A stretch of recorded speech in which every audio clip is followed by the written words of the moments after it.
like it was changing? Yeah, I think it was like typographically, it didn't seem like that there was a house style. It seemed like there was weirdly, and a lot of us, it's so funny because we loved, I love hearing that, because a lot of us are like, oh my god, everything's Futura extra bold. Everything's like, I mean, you can, there's like, literally, I can tell you how to type like that crap period. Exactly. We have some words, Futura, and I think, you know, part of it is, although I'm not wildly inclined always to measure everything by the art world, I will say that there is something very particular about the late 80s around popular culture, advertising, and the art world that is a different iteration of what happened in the late 50s and early 60s when pop art broke, about the kind of explosion of high and low. And so, I can speak personally. I went to the Whitney program. I studied with Barbara Kruger.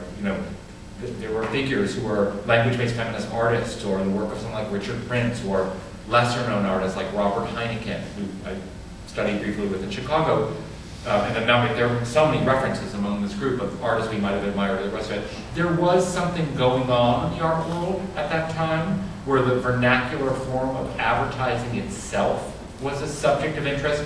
And interestingly, Graham Fury appropriated that form precisely at the moment it had become unfashionable, which is something that has become fuzzy in the dawn of time. In other words, when Graham Fury is doing this in '88, Barbara Kruger and Jenny Holzer are kind of over, actually. There's a next scatter art is coming in, and Katie Noland is coming in, and a whole other thing is coming in. So there was a very particular opportunity in something that was ubiquitous and familiar.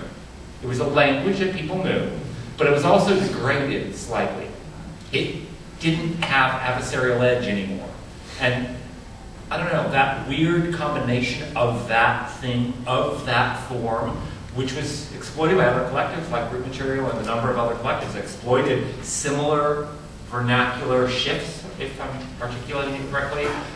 There's something very specific about that time. That's what I would say. And that is not replicatable in a bottle. It has to actually have to do with the pop culture in the same way that things like insane United Colors of Benetton could be doing these fucking advertising campaigns that seemed like situationist art. What the hell was that? But you just couldn't, now we have anti-style advertising, we have ironic advertising or whatever, but that was the first wave of it, and I think that those were not random things. Those were things in the air, and some of us were either in the art world or in advertising and could take those things and kind of funnel them and instinctively understand that they were an opportunity and they were a shared language, which then changed. By the time we're in the mid-90s, that shared language is not the same shared language. It's not.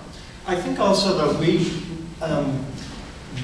our work was not a comment on that language, on that vernacular. We were employing, advertising is a folk language. It creates its own literacy, it has legacies, people hand them down for generations. Slogans are very much a part of the way our culture communicates, and we were not, we were conscious of what we were doing from a postmodern perspective, but people were sliding through our fingers like sand. I mean, you could be HIV positive 1 week and 3 weeks later be dead. So it was all hands on deck, and we were looking through what was happening to this very, very urgent moment. So I think that's part of it. And the other part is, I think you're right in some way that that some of it seems less official in terms of our voice, but I think that that's a function of the fact that we were going after so many topics.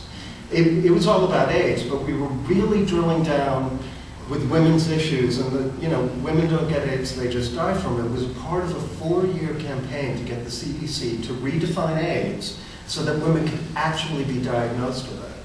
And I think that that stands apart from Read My Lips very clearly. It's, the image is almost not important, it's the issue that's important, and I think that might be part of what you're sensing. But I also want to say, in relationship to your question about branding, I mean, branding has become such an enormous topic these days. It's like, so crazy. Branding is like, you're on the bus taking your kids to school, and like, they're talking branding on the seat next to you, and they're just like, so I'm just saying, when you say branding, what we were doing had nothing, it was so not on the scale of what Yeah. is considered branding these days. It was kind of like, well, let's be sure we've got our name in the script on everything we do. And that was kind of like the branding. Well, I feel that